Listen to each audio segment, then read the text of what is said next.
कल्पना कीजिए, आपकी ज़िंदगी का सबसे बड़ा दिन आने वाला है।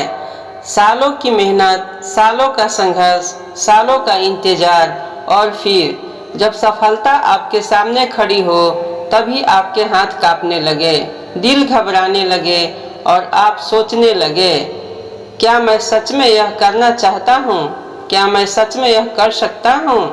यही हुआ था अर्जुन के साथ। हाँ दोस्तों, वह कोई कमज़ोर इंसान नहीं थे, वह दुनिया का सबसे महान योद्धा थे। लेकिन कुरुक्षेत्र के मैदान में युद्ध शुरू होने से ठीक पहले अर्जुन टूट गए। और आश्चर्य की बात यह है कि 5000 साल बाद भी हम सब अपने अपने कुरुक्षेत्र में उसी अर्जुन की तरह खड़े हैं। अध्याय 1 सिर्फ युद्ध की कहानी नहीं है दोस्तों। अधिकतर लोग सोचते हैं कि गीता युद्ध की पुस्तक है, लेकिन सच्चाई यह है कि गीता की शुरुआत युद्ध से नहीं, एक मानसिक संकट से होती है। हाँ दोस्तों, पहले अध्याय का नाम है अर्जुन विषाद योग्य। अर्जुन विषाद योग्य यानी वह अध्याय जहाँ एक महान योद्धा अपने ही मन से हार जाता है, और यहीं से मानव इतिहास का सबसे महान ज्ञान का जन्म होता है। हर इंसान की जिंदगी में एक कुरुक्षेत्र होता है। कुरुक्षेत्र सिर्फ एक मैदान नहीं था, वह एक प्रतीक था। आज भी हर इंसान के जीवन में एक कुरुक्षेत्र है। किसी का कुरुक्षेत्र उसका करियर है, किसी का परिवार है, किसी का बिजनेस है, तो किसी का रिश्ता, किसी का स्वास्थ्य है और किसी का अपना मन। हम सब किसी न किसी युद्ध में हैं, बाहर से नहीं, अंदर से। क्या आपको पता है कि दुर्योधन की पहली गलती क्या थी? हाँ दोस्तों, संख्या देखकर घमंड। दोस्तों, जब युद्ध शुरू होने वाला था तो दुर्योधन ने दोनों सेनाओं को देखा। उसने अपने योद्धाओं की गिनती शुरू की। भीष्म, द्रोणाचार्य, कर्ण, अश्वत्थामा, महान योद्धाओं की लंबी सूची थी उसके पास। उसे लगा हमारे पास शक्ति ज्यादा है तो जीत हमारी ही होगी। लेकिन इतिहास हमें एक गहरा सत्य सिखाता है, जीवन में संख्या नहीं, दिशा जीत दिलाती है। आज भी बहुत लोगों के पास संसाधन होते हैं, पैसा होता है, कनेक्शन होते हैं, शक्ति होती है, लेकिन यदि उद्देश्य गलत हो तो सारी ताकत भी हार जाती है। आधुनिक जीवन का सबसे बड़ा भ्रम, आज भी लोग यही गलती कर रहे हैं। वह फॉलोअर्स गिन रहे हैं, लाइक्स गिन रहे हैं, व्यू देख रहे हैं, बैंक बैलेंस गिन रहे हैं, लेकिन एक चीज नहीं गिन रहे, अपने जीवन की दिशा, कि वह किस दिशा में जा रहे हैं। दुर्योधन के पास भी सेना थी, परंतु अर्जुन के पास श्री कृष्ण थे, और इतिहास ने साबित किया सही मार्गदर्शन हजारों सैनिकों से अधिक शक्तिशाली होता है। दोस्तों, जब दोनों पक्षों ने शंख बजाए तो वह सिर्फ युद्ध की घोषणा नहीं थी, वह एक संदेश था, हम तैयार हैं। जीवन में भी हर सुबह एक शंखनाद होता है, जब अलार्म बजता है, जब नया दिन शुरू होता है, तब ब्रह्मांड पूछता है, क्या तुम तैयार हो? लेकिन अधिकांश लोग युद्ध शुरू होने से पहले ही हार मान लेते हैं। युद्ध शुरू होने वाला था, तीर चलने वाली थी, इतिहास बदलने वाला था, लेकिन तभी अर्जुन ने श्री कृष्ण से कहा, मेरा रथ दोनों सेनाओं के बीच में ले चलो।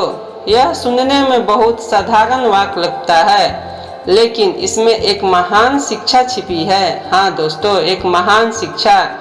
निर्णय लेने से पहले स्थिति को पूरी तरह देखो, समझो और तब निर्णय लेनी चाहिए।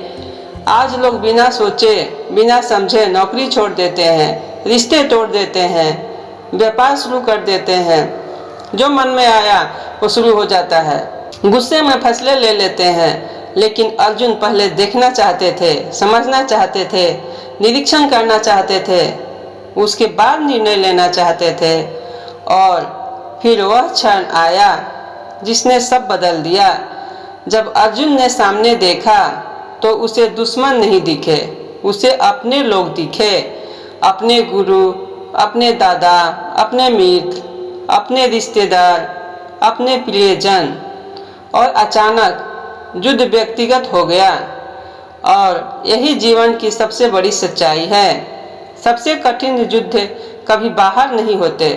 सबसे कठिन युद्ध वे होते हैं जहां सामने अपने ही लोग खड़े होते हैं। हाँ दोस्तों, जहां सामने अपने ही लोग खड़े होते हैं। अर्जुन की हालत आज के इंसान जैसी ही थी। अर्जुन कहता है, मेरा हाथ कांप रहे हैं, मेरा मुंह सूख रहा है, मेरा शरीर थरथरा रहा है और मेरा मन भी भ्रमित हो रहा है। सुनकर ऐसे लगता है जैसे वह किसी युद्ध भूमि में नहीं बल्कि एंजाइटी अटैक का अनुभव कर रहा हो।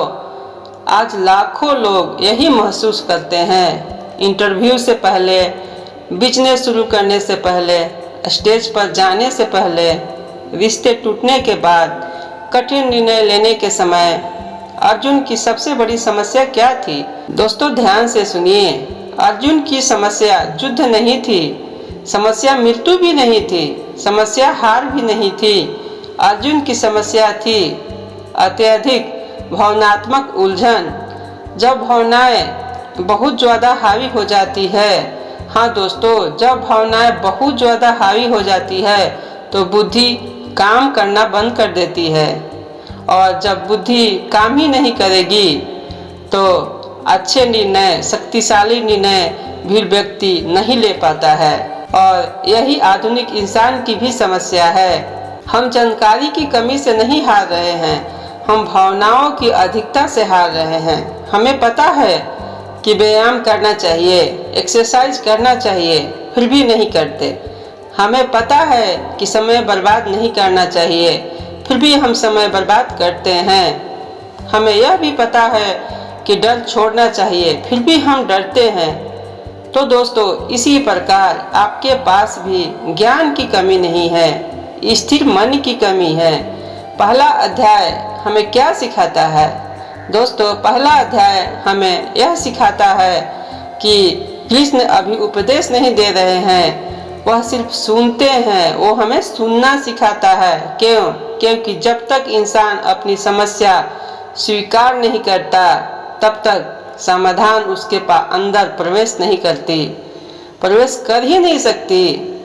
पहले अध्याय का सबसे बड़ा संदेश है, अपने भ्रम को पहचानो। हाँ दोस्तों, अपनी भ्रम को पहचानो, अपनी कमजोरी को पहचानो, अपने डर को पहचानो, अपने मानसिक संघर्ष को पहचानो। जीवन का सबसे महत्वपूर्ण सत्य, अर्जुन का टूटना उसकी हार नहीं था।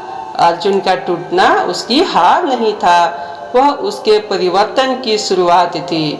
वह उसकी परिवर्तन की शुरुआत थी। यदि अर्जुन उस दिन नहीं टूटता तो गीता कभी जन्म ही नहीं लेती। और शायद यही बात आपके जीवन पर भी लागू होती है। शायद जो संकट आज आपको तोड़ रहा है वही आपको नया बना रहा है। शायद जो दर्द आज आपको कमजोरी लग रही है वही आपकी सबसे बड़ी शक्ति बनने वाला है। हाँ दोस्तों, कुरुक्षेत्र आज भी मौजूद है, बस उसका रूप बदल गया है। युद्ध आज भी चल रहा है, बस हथियार बदल गया है। और दुर्योधन आज भी है, लेकिन वह बाहर नहीं, अक्सर वो हमारे भीतर बैठा है। और अर्जुन भी हमारे भीतर ही है, डरा हुआ, उलझा हुआ, निर्णयहीन। लेकिन याद रखिए, गीता की शुरुआत अर्जुन के टूटने से होती है, उसकी हार से नहीं, उसकी हार से नहीं। क्योंकि कभी कभी भगवान आपको गिराते नहीं, रोकते हैं ताकि आप सुन सके, समझ सके। दोस्तों, गीता का वह ज्ञान जो आपकी पूरी जिंदगी बदल सकता है। और अगले अध्याय में श्री कृष्ण पहली बार बोलेंगे और जो शब्द निकलेंगे वे सिर्फ अर्जुन के लिए नहीं, पूरी मानवता के लिए होंगे। जब जीवन के कुरुक्षेत्र में मन हार मानने लगे तभी गीता शुरू होती है। तो दोस्तों, यह विचार आपको अच्छी लगी हो तो वीडियो को लाइक और चैनल को सब्सक्राइब करें ताकि दूसरा अध्याय भी सुन सके और अपनी जीवन में उसे उतार सके। हरे कृष्ण, राधे राधे।